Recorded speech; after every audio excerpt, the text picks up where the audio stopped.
meeting at 9:13 p.m.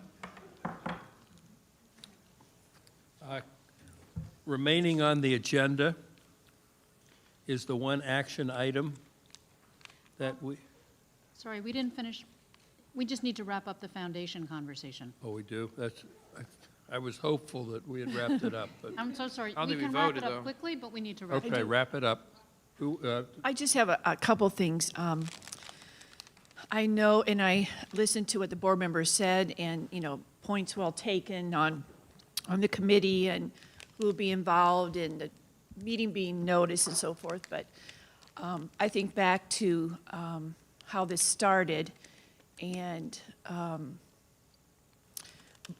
you bringing it to the table, Mr. Barefoot, and then also with Joe Graves in the donation of the property across from Vero Beach High School, and that it would be in honor of his son, with something with athletics. And I think Mr. Bassett talked about a track or whatever ends up being, which is a capital project. But those are the things that I think that when we get all of this straightened out with the board and the diversity of the board and everything, it will be a real plus for this community. And I want to thank you for bringing it to the table. Thank you. And if we sat here, we could make a list so long that there's not enough money. I think that the biggest concern that I have is that it not be perceived in any way disintermediating all the good work done by numerous 501c3s. Right. And the more definition we can give, and maybe it's to the type of projects or maybe it's the process, the better the Educational Foundation and the many other charities will feel about it, because I don't view us in competition. I view us as really reacting to the needs of the school district, which is a little different than, not that the others are not value added, Your mic, Mr. Barefoot. but, pardon? Your mic. It's on. It's on. It is? Maybe this battery's gone too. At any rate, thank you. I think there's a lot of, enthusiasm is the wrong word. There's a lot of people that have said, how can I help? Right. And my hope is that by the time the school year kicks off, we've got all the details worked out. What do we call it? What's the mission? Who do we invite to join the board? Who are the founding board members? The governance issues that have been discussed earlier. And I think that if we can get all of that accomplished and be able to really come up with a good PR campaign, mid-August, whenever the school board, or whenever the school year starts, I think that would be my hope. And Yes, ma'am. We witnessed this morning, this afternoon, with all of the community partners we had here, and how important of a role they play in their area. So we're very fortunate in this community. You're right. Yes, ma'am. Point of clarification, if we could. Tonight was the public hearing for this policy. Typically, after a public hearing, we are then adopting it. We've had some questions and concerns about how it's written, and we've had some discussion that legal opinions will weigh in next week.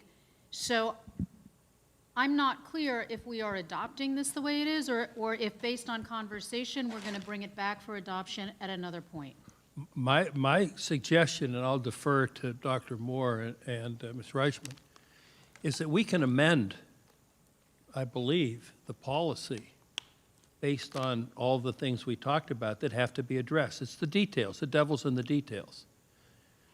Or, I would like to have it adopted that we're going to have a foundation, with the understanding, if that's possible, that we will refine the details with guidance provided by council, consistent with the state laws and subject to approval by this board. So where we are right, But I'm sorry. I have two considerations on that. If Neola is creating a policy number and we're creating a Neola policy based on what is written here, and then we're going to change that, I think I don't know, we have to go out for public hearing again, and there's a whole process. And I'm concerned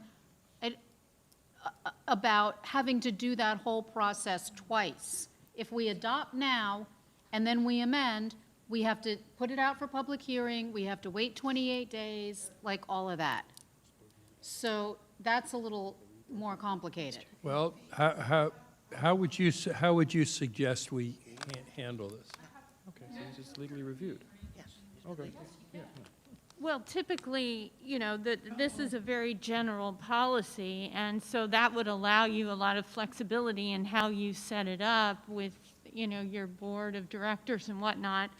But if you want to change the actual makeup and not have the superintendent and the chairman on the board of directors, then you would need to amend the policy. But that's sort of a standard. So what we've done, just to give a level of comfort to the board, we did work with legal in creating this policy. It's not a policy that hasn't been legally reviewed in terms of legal sufficiency. It mirrors a number of other districts within the state of Florida. Now, as we begin to craft and design, there may be, I don't think so, but there may be an opportunity to reshift or change the policy. I think that would happen naturally as we now do the work. And if there's not a level of comfort when we brought the item for the initial review regarding superintendent and board chair, my recommendation, approve the policy. Let's begin the feedback and the dialogue and the conversation of creating it. And if there is a need to modify down the road, we still can do that, re-advertise, let it go. But I think we begin the work, and you may have an opportunity. I've done everything because now I have the authority under the policy to do something. If we pause, I have to pause because I don't have a policy governing me to do so. Get this approved, and if there is a level of we don't have a level of comfort. I can't put words together yet. Then we take that shift and re-advertise the policy, but at least the work is done, and we're just waiting to get it done. And I think that is the direction in which we should move. We're going to wait either way. You may as well have the green light to proceed, and we can, if we have to wait another 28 days to amend it now, we wait another 28 days, 3 weeks from now, when we've answered some of these questions. Ms. Rosario? Some of the, I think this happened a couple of times before, and I can't remember exactly which policy it was, but what the board did in those instances was direct the superintendent to begin the work, and then bring the policy back to us. So there's the other option that you don't need a policy to begin the research of the work. Just so that we can get the policy correct the first time around, rather than doing it twice around. So that's another option that's open on the table, because right now, the work is going to be, researching legal and. Well, it is, we've already done. If the policy presented does mirror other counties, that is the recommendation for the board to approve that I brought forward and was approved based on what the legal research and what other districts are doing. It acquiesces, it aligns to what every other district is doing. I would not recommend on the fly or at the dais making a change to a policy and putting it out without additional research. But as you go through the process, this school board say, I'm aware of the recommendation made by the superintendent and the legal review as it regards to its proficiency, but here locally for our county, we would rather have X number of board members. But when you come to that, everything else is done. The structure of the board, the structure of the committees, the pillars in which we're going to work with, that work's been done. I wouldn't change, I don't have another recommendation. That is the recommendation that I have. And that's based on legal sufficiency and review of other foundations on exactly how they're doing it. Well, the original concern was what Mrs. Berenborg mentioned about the chair being on the board of directors with you. Correct, and that is how it is done in other districts, but if that's not the will of the board, we don't have to change that right now. We're not We're not functioning as a implementing, board we're not yet. going live, we don't have anything other than ideas. I'm saying, let's begin the dialogue, have the policy, and when and if there is a need to change it, we make that change down the road. We've got to name it, we've got a mission statement. We ought to provide some, I don't know whether it's necessarily in the policy, but probably the governance structure, once it's agreed upon. So there's going to be another amendment irregardless. We've already voted, this has been approved, let's move on. You know, it'll come back again for refinement. I'm in support of that. I think that's fine. What I am going to request, though, I'm hearing around this and a few other things that there's communication happening that the board is not aware of.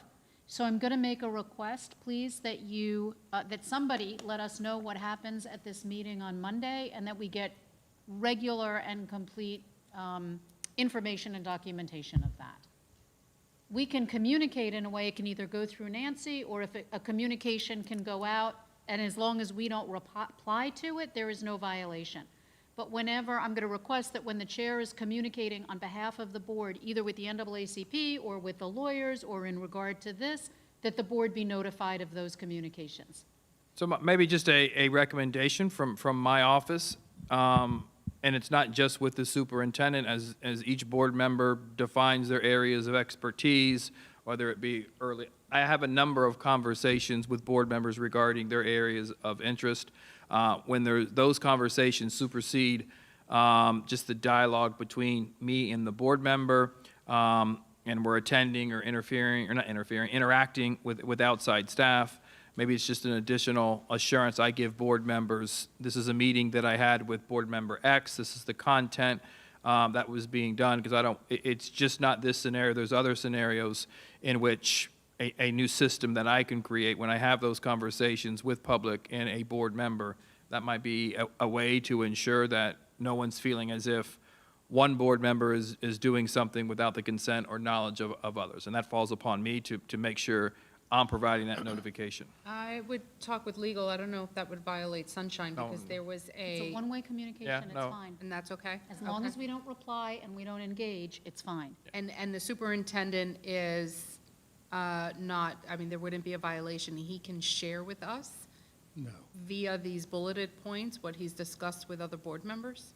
Not in discussion, but when we're interacting with, in this very specific example, this is working with an outside partner to give us information. Okay. There might be programs, there might be Okay. FSA, it's not violating our individual conversations. I think we've established a high level of trust there. Right. It is ensuring that we all have that same conversation, Right. And just to be honest, I think this meeting was scheduled today. So it's not a matter of excluding information, it's just a matter of how fast we're moving and how much other things we're doing. Well, I would support the request of Dr. Schiff. The change of today's meeting was another one that I was not involved in. When the scheduling of the NAACP's meeting today happened at 5 o'clock, there was no discussion, there was no request, I just received the calendar invite, and that was it. So I think that that's part of, communication as well. I received the request and the information for the first time, but not for the second time. So I would definitely support Dr. Schiff in what she is requesting about communication and making sure that everybody. And that's fine, but just for there was a email that I did forward that it wasn't explicit as it probably should be. It was a forward of an email where you can go down and see that information. So pulling it back up to the top would have been a little bit easier to see the content of that thread. So that said, let's take a vote on this. We have one or two more items, and then, given that it's almost 9:30, and I don't think any of us wants to be here another hour. Oh, I have We already did vote. presentation to give. This is discussion. We're in discussion, you have to do the final vote. We did vote. No, we have to vote on this. You had a motion and a second and a discussion. We had a motion and a discussion and a 5-0 vote because I wrote it down, and then Mrs. Berenborg said, can I make a comment? And that's what started the discussion. 4 hours later. And it's your fault. We can So have we another already vote voted if you on this? want. I got to vote. All right. Right. Yeah. You discuss first and then vote. Because in your discussion like this one, you might come up with something that, Exactly. because, all right, let me explain it. How you do it is, okay, could I have a motion, somebody makes a motion, we have a second, somebody makes a second, Any further discussion? No. and the Well. person usually, The first, Person who made the motion gets to speak first. the first person. the person who makes the motion gets to speak first usually. And then the person who seconded gets to speak second, then there's discussion, then there's the vote. I know, it's complicated and a pain in the neck, but it's how we do it. You know what? Can you delegate, can the chair delegate to a fellow board member when it's time for a vote? Yes. That person can, Fine. all right. Speaking of which, Mr. Chair, Yes, ma'am. I'd like to amend the agenda. Wait, I'd like to add an action item. So, there, oh, I forget the process. middle of this We- item, you have to finish this item, you have to vote on Finish this item. item first. We did, we just did. Okay, I was asleep. We did. Hello? Back in here. Sorry. So I'd like to make a motion to amend the agenda, and I'd like to add an action item. Yes. And I can't remember the process if we have to, like, undo the previous, no, we don't. No. I can just add it. Okay, so I'd like to make a motion to amend the agenda to add an action item to direct the superintendent to implement the recommendations made in the joint meeting with the NAACP. I'll second. I'll third. Is there any further discussion? No. No. You made the motion, Dr. Schiff. Is there any further discussion to the No. motion? No. And Mrs. Rosario, you? No, sir. And Dr. Jones, you Not thirded at it. all. You thirded it. You thirded it. Did you fourth it, Mrs. Fairport? All in favor? Aye. Aye. Thank you very much. We do have another action item. Mrs. Rosario asked that we add an action item Yes. around equity, Discussion item, not action. discussion item. Yes, I originally asked to move it to discussion in hopes that we would have been able to discuss it then, because we had obviously community members here for that item, and I didn't want it to wait for the superintendent's report, which would have been way later in the process in case we had to end the meeting as we did. And so anyway, here we are in the discussion. So I added it to the discussion with the same objective of just allowing an opportunity for a recap of today's earlier discussion on these positions. We had several community members here, some emails, some back and forth on the purposes of the Chief Equity and Diversity Officer job description. And so I would like to hand it over to the superintendent and surmise whatever you were going to do in your superintendents. However, I'm going to ask two questions here, if you don't mind. Add to that the original intent. Some of the questions were, why is this position so important to begin with? Which is part of some of the confusion. Why is it so important, and then how much is it costing us? So I know that you have had opportunities to bring this before the board on multiple occasions up until now, but community members have not been privy of those. So, Dr. Moore? Absolutely, thank you. And just so everyone knows, as the community that was here. I did chase them out on 2 separate occasions. The first occasion was to say, come back, we're going to have the conversation before 6. And the second conversation was to apologize and then offer my services and presentations ahead of my scheduled presentation at the Taxpayer Association, really to talk through the expectations of this positions and why it is a priority. And I'll say right there, that's right there defines a piece of that priority. If we had the community liaison specialist, someone to represent the district throughout the community and speak with the voice of the school system to ensure everyone understands our reality, knows where we are. No one district can be in all places at all time. No one board member can, no one superintendent can. But as I kind of reflect through the day, that is the exact intent of that position, is to be engaged in connecting and informing our community, which is that community liaison specialist. Hasn't been a lot of talk about that particular position, but that is the desire of that position, to ensure our community is engaged and connected with our priorities.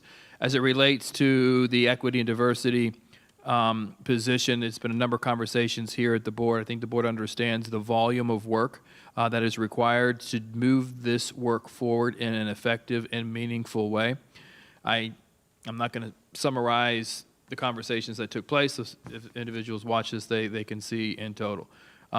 We are working under a partial unitary status joint plan.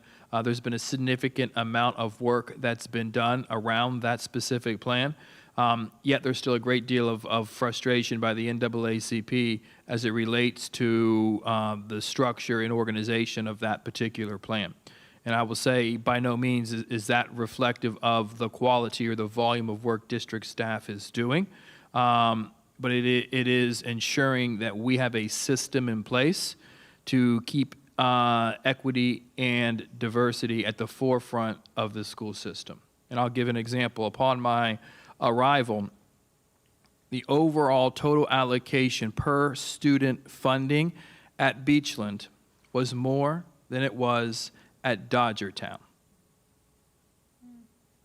Dodgertown receives Title I funding, federal funding.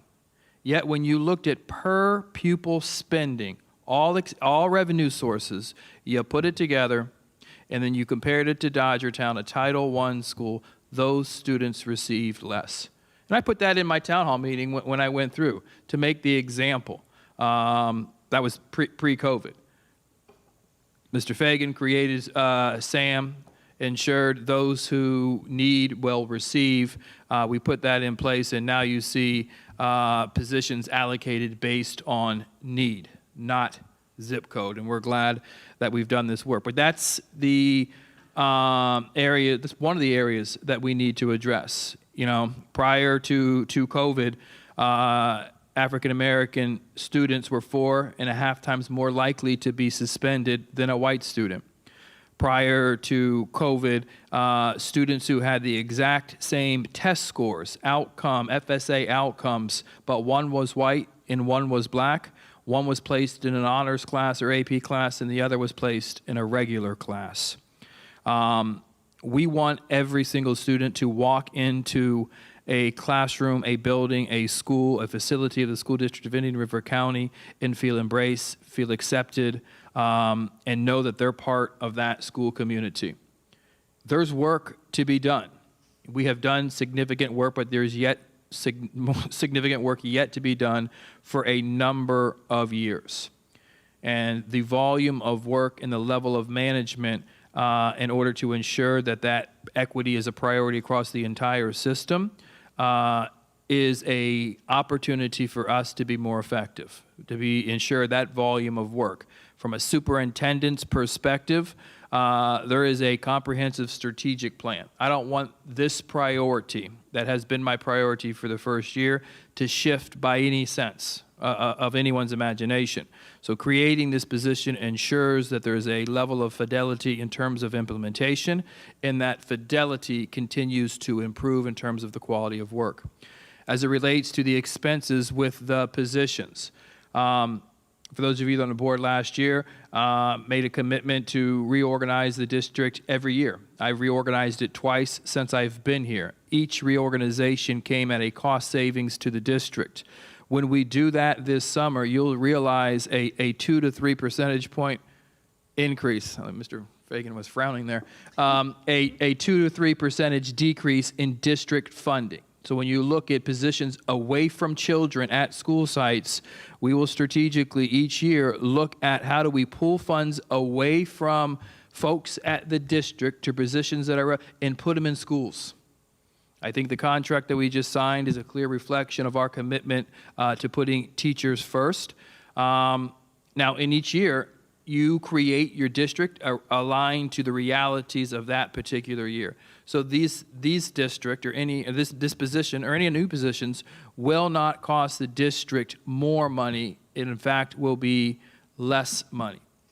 There were questions regarding our current equity coordinator. And I made the decision upon my arrival that equity wasn't the responsibility of one person. It was the responsibility of every single person. And there were offices in this district who had responsibilities around the African American Achievement Plan that were not being done. And they weren't even aware that they were to be doing those things. And principals saw the African American Achievement Plan, I'm just being real because it's late, as a district's responsibility, in not all cases the school's responsibility. So school sites created their own African American Achievement Plans. We restructured, reorganized the district. Some initiatives very successful. Some offices created and didn't yield the result that I thought we should have yielded over the course of the first year. But equity is the responsibility of all. As it relates to the equity coordinator position that was currently there, put that attention on the foundational work that needed to be done, which is professional development. Two of the initiatives that I highlighted during my mid-year presentation was the micro-credentialing, in which every single school in the district will have the opportunity to participate in 5 different equity and diversity training courses to earn credentialing for their school sites. That is cutting edge. Also, the courageous conversations with assistant principals, principals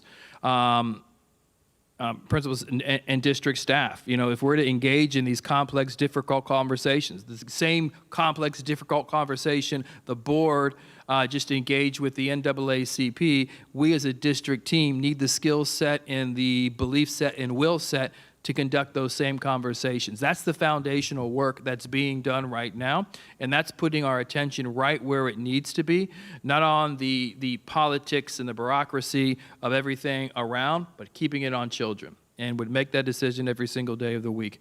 And now as we move forward, it is creating us as a comprehensive district that has everything covered. All of our ducks are in a row. The last thing I would say, there's a great deal of concern regarding the word equity and some thoughts as to what that position would mean, an equity diversity officer. I am fully committed to doing this work and defining this work as ensuring each and every single child feels safe, they feel comfortable, they feel embraced, and they feel accepted. And that we're providing and funding this district based on those priorities, and we are identifying the resources that students need so they have every single opportunity to be successful. Equity does not mean equal. Those who need more shall receive more, and quite honestly, the federal government provides more. And it goes direct, it's a pass-through from the school system into the schools. So that funding source already exists. And we need to be able to provide it, support it, and then continue to offset it to ensure at the end of the day, every single student graduates. And it is a complex, hard job. It is a difficult conversation to have. Now, some of the areas within the job description, I get it. They are buzzwords, as people would tell me, and in some circles, they may make people concerned. And the reality is, those concerns aren't the work that we want to engage in. That's not who we are. That's not who Indian River County is. Is it a priority? Can we be specific in terms of identifying this is the volume of work that we need to engage in over the course of the upcoming year? The answer to that question is yes. And I think every single one of you or anyone who's been in this room since 1 o'clock understands, because as well as every single meeting we've had this year, 70 to 85% of our conversations as a board since January have been around equity, diversity, and inclusion, and the opportunities for us to, as a system to improve upon that area. Which to me defined the need to bring the position earlier than I would have. And when I say earlier than I would have, I typically would have brought it, and each of you know in our own conversations, my goal was to bring this position in December along with the others as part of the district reorg, which would have provided the detailed explanation as to how we're reorganizing the district and where we are realizing a cost savings as we are creating this unit of work based on our current reality and priorities. So that's why the position was brought earlier. Look forward to engaging with any member of the community around this position or these positions, why they are a priority, and how we are not trying to brainwash or how we're not trying to mislead or cancel any one particular culture, but provide an environment where every kid feels safe, secure, invested. So that kind of summarizes the conversation from this morning, Ms. Rosario. But you said that you were going to bring it back to your team. Oh, absolutely. I think some of that work is to continue to look and shift and modify. We had conversations this morning around the name. Some of that is very, very intriguing to me in terms of roles and responsibilities, maybe being a little bit more specific in terms of those particular areas. The job positions, 2 of them are posted. The community liaison position is posted, as well as the diversity and equity officer. Now, we may collect that information, but if after doing additional research, there comes drastic changes in the job description, I'll have to start from scratch. But, you know, what I will do is be more intentional in sharing that information above and beyond just today, to give a community a level of comfort around what equity really means, why the work is important, and how it will be implemented here in the school district of Indian River County to accomplish our collective goals. So after all of that, it's going to come back to the board, you're going to re-present it to us? I can't see it there not being slight changes or tweaks, but I just haven't done that work. So, you know, I anticipate in some form or fashion there'll be a level of clarity provided, yes. And then I had another question with regard to the curriculum. Someone brought to my attention that this position, the cabinet position, had something in it that said that curriculum, I'm sorry.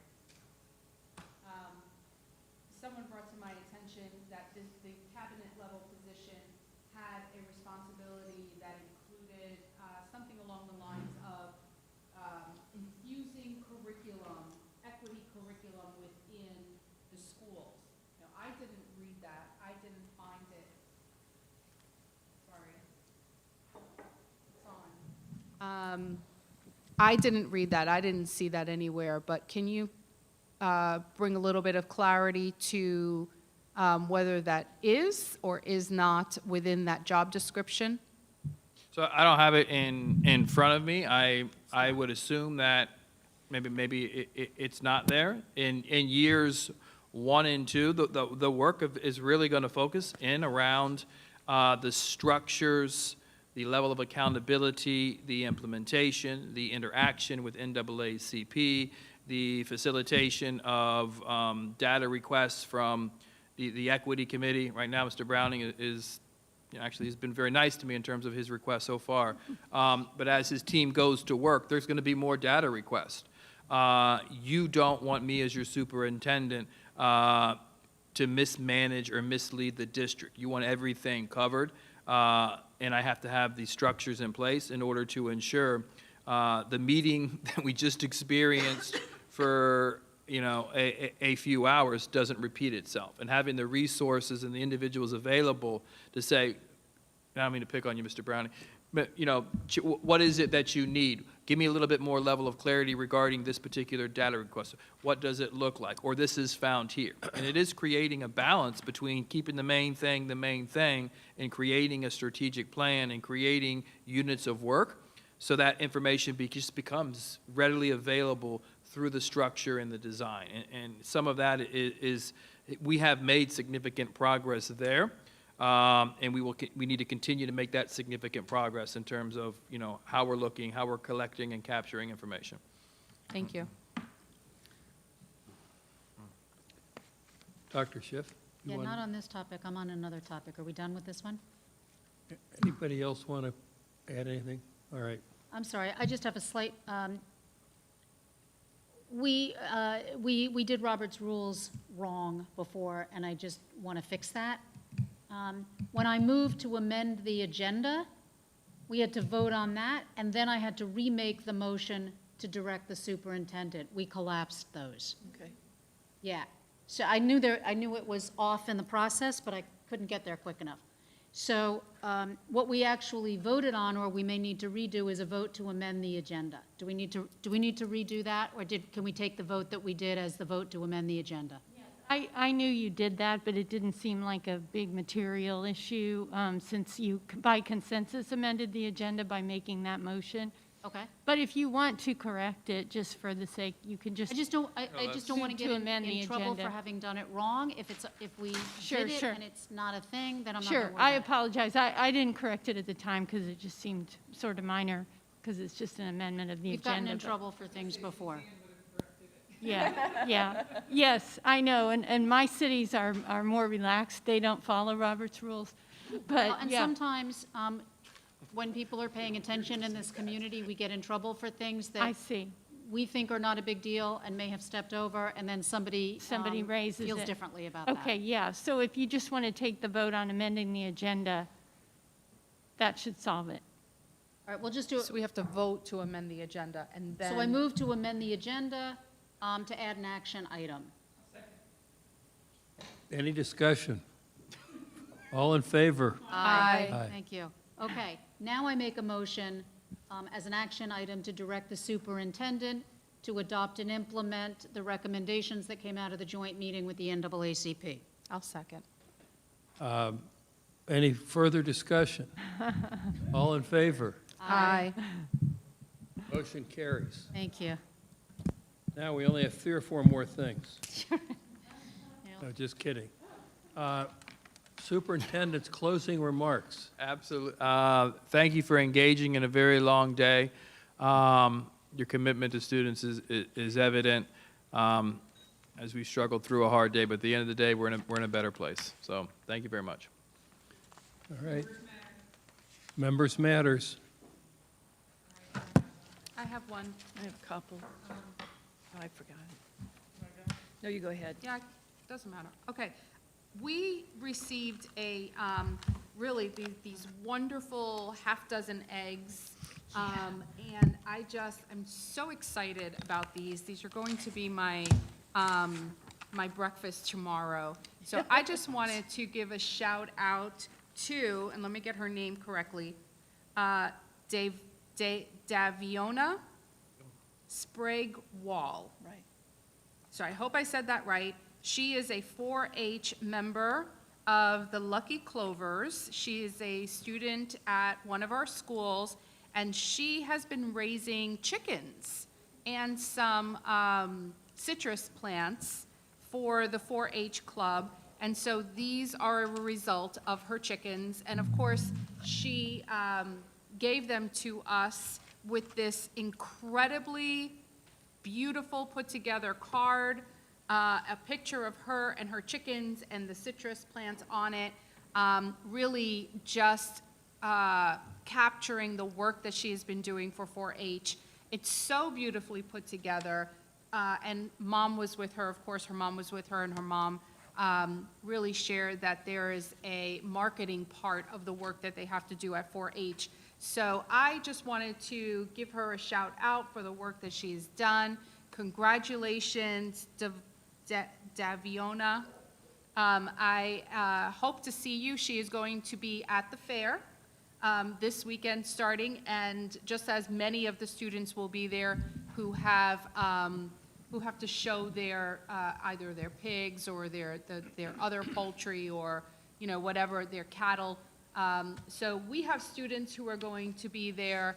I just urge everyone to, if you can, go and support our students in the work that they are doing. This is a great opportunity for us to get involved. So I'm just excited about that. So thank you for breakfast, Daviona. Mrs. Barenborn. Yeah, I attended the FSBA Legislative Day on Friday, all day, and two of the things that really, really kind of jumped out were the monitoring of bills and what really they were discussing. Is your mic on? Here, take this one.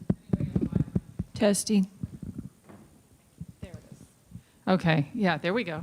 So, anyway, I attended FSBA's Legislative Day on Friday, and, you know, we're monitoring bills, but we're also looking at the budget, and that's a biggie. Pay attention to what's happening with those conversations up in Tallahassee. The second thing I want to talk about is encouraging people to review the ELA materials. We talked about that in our workshop today. I believe the district is looking at Amplify and Savas. And the public hearing for that will be April 13th. That's when the public can actually weigh in on how they feel about those materials. So I know there are people that have strong opinions about that. And not necessarily this one, just strong opinions about what children are looking at in the schools. So that's their chance to be able to weigh in on that. Then thank you, Mr. Fagan, for our monthly, wake up, for our monthly financials.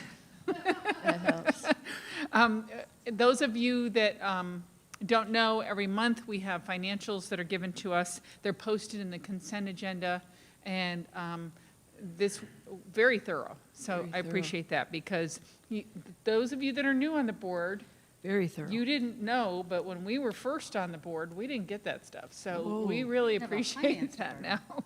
And then the last one I have is I'm going to bring this up. You know, we didn't talk about the mask issue because we were under a court action, and that is now done. And they have publicly commented that they are not going to appeal. So I feel comfortable with at least talking about it. And I called several people in the last couple weeks about, give us some sort of clarity, some sort of plan, high above. And I got way above, way above, to tell us, what number are we looking at? What can we finally say when we can start to unmask kids? What can we do? As a board, give us some direction. And the answer I keep getting from way up and way up and way up, all the way to Biden's office, not his office, but his cabinet, people that work for him, was that we need to listen to the CDC. And whatever the CDC says, that's what we have to follow, because that's the legal plan to follow. And it's frustrating because nobody wants to step out and say, this is what you need to do, or this is when you can move forward. I would like to know, is there a percentage? Is it vaccinations? What is it? Because I'm not going to be the one to forward and say kids have to be vaccinated. I'm putting it right out there right now. That's a parent's choice. So my concern is, when will we know at what point we can do this? So let me say this, as I did tonight, I think public hearing and doing, or sitting at a dais for 8 straight years, the public is always encouraged to come and share their thoughts. It's my obligation, in order to ensure, as things are being shared, I tell the hardcore facts, not opinions, the reality of what's taking place in the school district, as I did tonight. You saw staff follow up. Ms. Dampier followed up with the individual regarding health and safety. Those systems are in place. You'll see at the beginning of each board meeting Mr. Bass is over in the corner with his team. Mr. Seymour is here. As you know, Mr. Seymour oversees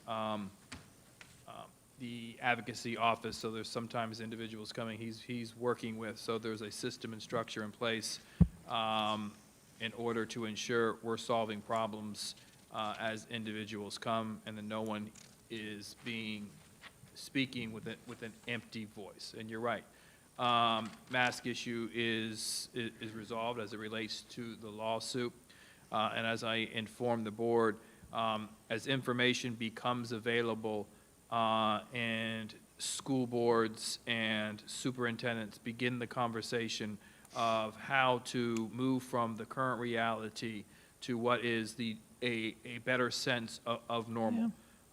Those conversations will probably just now start over the course of the next month, and both at a national and state level regarding, the process or procedure to take that. I reported today, we're taking major steps forward.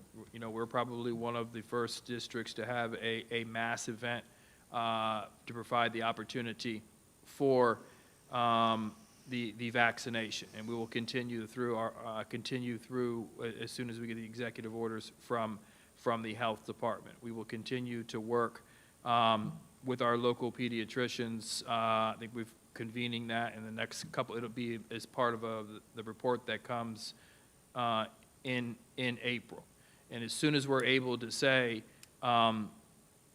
X% is what we're looking for, and that is endorsed by the CDC, that is endorsed by the state health department. Right now, that number just doesn't exist. But as I said back in November, when it's able to be done, we want to do it.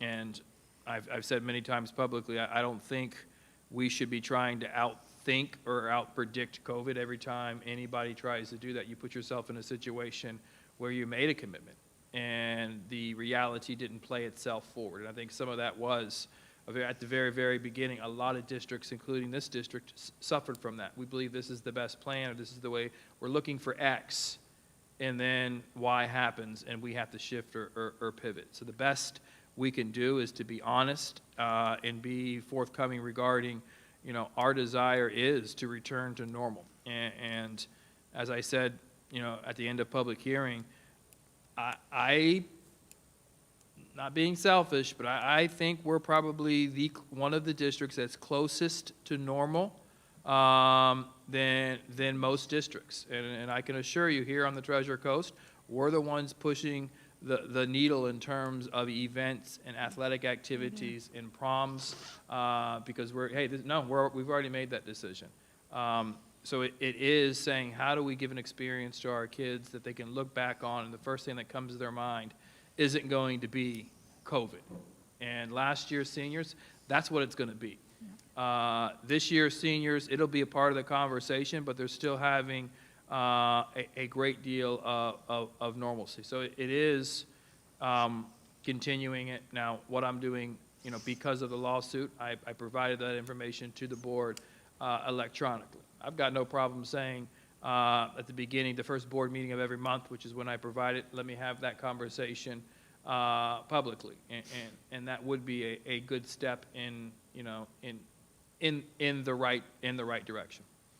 And thank you for saying the normalcy part, because one of the speakers by email, Jennifer Pippin, mentioned why can't teachers teach from laptops live? And I'm going to tell you right now, I have a friend whose kids go to school in Virginia, and they just went back to school. Chicago just went back 2 weeks ago. Chicago. And she told me the first week she sent her child, he was all excited to go back to school. They did the live laptop thing. The teacher literally couldn't step out of the view of the camera. She had to be in front of the camera the whole day. He begged his mother after 2 days, could I please just go home? It's easier to be on a laptop and look at my teacher than it is to try to see her over the top of a laptop when she's trying to stay in front of it all day. So the reality of that is very, very tough to do, number one. Number two, it's costly, to put cameras in front of every teacher. So I don't think people understand the commitment that takes for something that hopefully will be temporary. But, You know, I have concerns, though, that, you know, we still are and it's not us that's doing the quarantining, but our kids are still getting quarantined. And my concern is the loss of instruction for those kids. How are we able to make that up? What are we doing to help them? So I would just caution that that is something that we've been looking at in November. And we have strong systems in place regarding receiving feedback and monitoring the work that's being done. You know, today we didn't work any cases. Yesterday was only 2 cases. So we're seeing a significant reduction in cases resulting in quarantine. The volume of days kids have been quarantined now is down significantly. When we got the shift in the rule from the CDC, going from the 14 to the 10, is coming back as early as 7, has really improved the length of time kids are actually being quarantined. So it's being very intentional and ensuring when a student is quarantined, work is on Canvas. We've reinforced that with teachers. The expectation has been made extremely clear in making sure that we're following up with children who are quarantined, that work is available. We're double checking with the instructional advocates. We, just pushed out additional feedback that we're receiving from parents who are on quarantine. As I meet with I'm getting tired. If I met Mr. Seymour regarding where are the issues, what are we seeing, what are the complaints, it's not one that I'm seeing as I meet with principals. Just finished mid-years, and that was one of the complaints. Now, substitutes, that was shared. The high level of stress that teachers are under, that was shared. Class size, that was shared. So I'm having honest and open dialogue regarding the realities and things that are real life things that are struggles in school. So as we hear that, we act up, but the volume in which we're hearing it doesn't lead me to believe that it is a tremendous concern. Mrs. Barrenborn, you, Yeah, I believe I'm done. Thank you. Do you want to comment on that? I do, Okay. if that's okay. Yeah. We've had this conversation. I'm ready to move towards the next step in this. Dr. Moore, knows how I feel about this. But moving towards normalcy, really normalcy is no mask at all. I don't know if we're quite ready to do that. I'm certainly not ready to wait until April to have these conversations. But we have to remember that the CDC guidelines, they're just recommendations as well. And at the local level, we can decide as a board whatever we want, essentially. And that's what's happening. That's what is starting to happen all over the place. But I am willing to begin the discussion, and hopefully we can get there where we can have the masks. What I had mentioned in, I think, October or November was a gradual going from what we are doing now to making masks highly recommended, and then recommended, and then optional. So that we're still giving parents the option now, and we have an unmasking of the masks, or an unveiling, or moving away from it in this plan to move to normalcy, or the route to normalcy.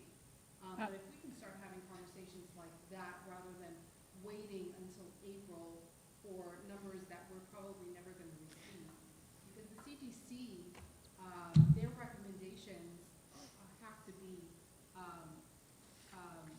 for the entire nation. Mrs. Rosario, I did not put this as a discussion item for this reason.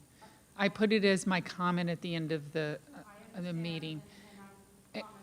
And I'm going to tell you, let me refer to the comment I was making before.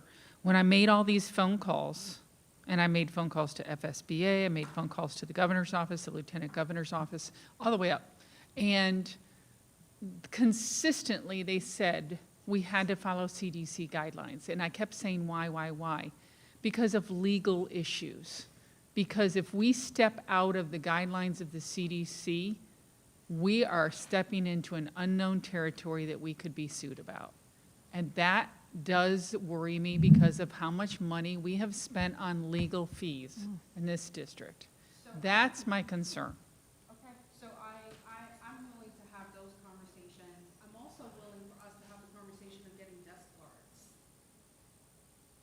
Quite a few desk guards in school to allow for the optional use on desks. You know, where children Next. can have those desks. So we can begin coming up to the dais as well. That's another conversation to move us away from the masks. But those are my comments on her comments. Dr. Just a Jones? couple things. Speaking of activities, as of last week, I attended Vero Beach Baseball. They're still undefeated. Bill Wilson track meet is this Saturday, and we used to bring in about 40 teams. I think it's a little bit less now, but these things are happening for our students, and I appreciate it. Got to read at Liberty Magnet on the TV productions last week, and they do a great job up there. Central Florida Coalition was good. The FSBA Day with administrators was absolutely fantastic. They're great. You know, being a member of FSBA as an advocate for us, I think, is just essential. I did watch the Children's Hospital with the Bill with the heart and who he played for. And again, I participated with that with Vero about 3 years ago. I did too. I And watched that. Yeah. That's cool. And the COVID and what they're telling athletes now, which is really good information. And I saw an absolutely wonderful IRCEA district workshop yesterday on impact bargaining. And not only was it fun, I mean, I've been to negotiations, but not only was it fun, it was the collaborative way that they were talking and discussing. It was refreshing, and I hope to be part of that next week, just as an observer. Thank We you. got to keep that going. Yeah. All right, that concludes members' matters. Now, meeting adjourned at 10:10.